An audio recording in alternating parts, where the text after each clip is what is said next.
ಯಡಿಯೂರಪ್ಪ ವಿರುದ್ಧ ಫೋಕ್ಸೋ ಪ್ರಕರಣ, ಫೋಕ್ಸೋ ದೂರು ದಾಖಲಿಸಿದ್ದ ಮಹಿಳೆ ಸಾವು, ಉಸಿರಾಟದ ತೊಂದರೆಯಿಂದ ಸಾವನ್ನಪ್ಪಿದ ಮಹಿಳೆ.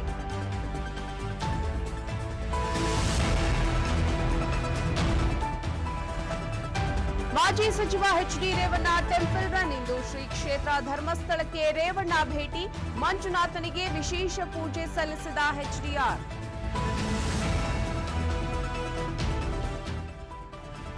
ಶಿಕ್ಷಕರ ಸೇವೆ ಪೂರೈಸಲು ಸೆಕ್ಯೂರಿಟಿ ಏಜೆನ್ಸಿಗೆ ಗುತ್ತಿಗೆ, ಬಿಬಿಎಂಪಿ ಎಡವಟ್ಟಿಗೆ ಮಾಜಿ ಶಿಕ್ಷಣ ಸಚಿವರ ಆಕ್ರೋಶ, ಸಾಮಾಜಿಕ ಜಾಲತಾಣದಲ್ಲಿ ಬಿಬಿಎಂಪಿ ವಿರುದ್ಧ ಕಿಡಿ.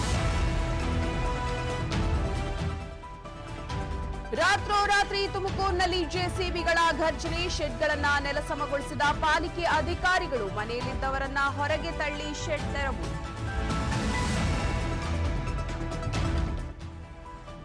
ಅಪ್ರಾಪ್ತ ಬಾಲಕಿಯ ಜೊತೆ ಯುವಕ ಅನುಚಿತ ವರ್ತನೆ, ಯುವಕನ ಮೇಲೆ ಹಲ್ಲೆ ಮಾಡಿದ ಸ್ಥಳೀಯರು, ಬೆಂಗಳೂರಿನ ಬ್ಯಾಡ್ರಹಳ್ಳಿ ಠಾಣಾ ವ್ಯಾಪ್ತಿಯಲ್ಲಿ ಘಟನೆ.